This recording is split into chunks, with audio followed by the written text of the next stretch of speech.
Hello friend, সবাই কেমন আছো? আমি মোটামুটি ভালো আছি। আজকে হলো শুভ বৃহস্পতিবার। আজকে আবার তোমাদের সাথে একটা ব্লগ ভিডিও নিয়ে আসলাম। আর ভিডিওর মুহূর্তগুলো হলো কালকের দিনের। কালকে গণেশ পূজা ছিল, তো পূজাতে আমরা কী করলাম, কীভাবে দিনটা কাটালাম সবটাই শেয়ার করছি ভিডিওটাতে। তো দেখো বন্ধুরা, প্রথম আমি ঘরের কাছে রান্নাবান্না শেষ করে নিলাম। তারপরে আমি ঘরে একটু পুজো দিলাম। সব দিকেই ঢাক বাজছিল। কালকের দিনটাতে খুব ভালো লাগছিল। আর গণেশ পুজো অনেকই মানে প্রচুর হয়, আর ঘরে ঘরেও হয় দেখি। তো আমিও আমার ঘরে ছোট্ট একটা ক্লে দিয়ে বানানো গণেশ ঠাকুর ছিল। আমার আসনেই থাকি সব সময়, আসনে ঢুকিয়ে রাখি। তো ঠাকুরটাকে একটু পরিষ্কার করে স্নান টান করে আমি একটু ঘরে আমার আসনে পুজো দিয়ে দিলাম। আর মেয়ে তো স্কুলে চলে গেছে, মেয়ের পরীক্ষা ছিল কালকে। তারপর সন্ধ্যার সময় আমরা আবার যাব বান্ধবীর বাড়িতে, গণেশ পুজোর নিমন্ত্রণ। তো আমরা কয়েকজন মিলেই যাব। মেয়ের আরও 2-3 জন বান্ধবী আছে, ওর মারাও আসবে। তো আমরা সবাই মিলে যাব। তো দেখো তখন বাজে প্রায় 6টা। তো আমি রেডি, মেয়েও রেডি হয়ে গেছে। তো সবাই একসাথেই যাব, আমরা তাদের জন্য অপেক্ষা করছিলাম। তো তারা আমরা বাড়িতে ঢুকে নিই আমাদের। তো কাছাকাছি আমাদের বাড়ি থেকে প্রায় 5 মিনিটের রাস্তা ওদের বাড়ি। তো আসার সময় ফোন করে দিল, তো আমরা গিয়ে একসাথেই আমরা গেলাম, রাস্তার মধ্যে চলে গেলাম তারা আসার পর।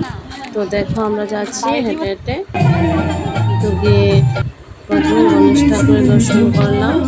তো ঠাকুরকে প্রণাম করে দেখো আমরা কয়েকটা ছবি টবি তুলে নিলাম।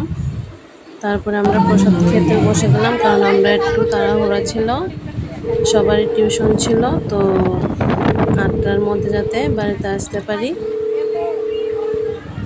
তো 1-1.5 ঘন্টার মতো ছিলাম ওদের বাড়িতে। তো দেখো আমরা প্রসাদ খেতে বসলাম, ছেলে আমার সাথে বসলো আর মেয়েরা সামনের টেবিলে বসেছে, আর আমরা মারা এই টেবিলে বসলাম। প্রথম ফল টল দিল, তারপরে খিচুড়ি ঘ্যাট এগুলো দিল। আর গরম ছিল প্রচণ্ড, স্ট্যান্ড ফ্যান চালিয়ে দিল একটা। তো দেখো ফ্যানের বাতাসে সব উড়ে যাচ্ছে। তো প্রসাদও খুব ভালো হয়েছে। অল্প সময়ের জন্য একটু আনন্দ করে নিলাম সবাই মিলে, খুব ভালো লেগেছে। আর মেয়েরা দেখো একটু ছবি টবি তুলে নিল, তারাও একসাথে হলো, সবাই একটু গল্প করলো। তারপরে ঠাকুরের সামনে সবাই মিলে একটা ছবি তুলে নিলাম। সবাই অবশ্য ছিল না এখানে, কিছু ছিল আর কিছু বাড়িতে যাওয়ার জন্য তাইজ করছিল। তো দেখো আমরা প্রায় 8টার আগেই বের হয়ে গেলাম আমাদের বাড়ি থেকে, বাড়িতে চলে আসলাম 8টার আগে। তো দেখো, তো আসার সময় একটা মনসা ঠাকুরকে নিয়ে যাচ্ছিল। দেখো কি সুন্দর বাজনা বাজিয়ে নেচে নেচে মনসা পুজো আছে। তো দেখো,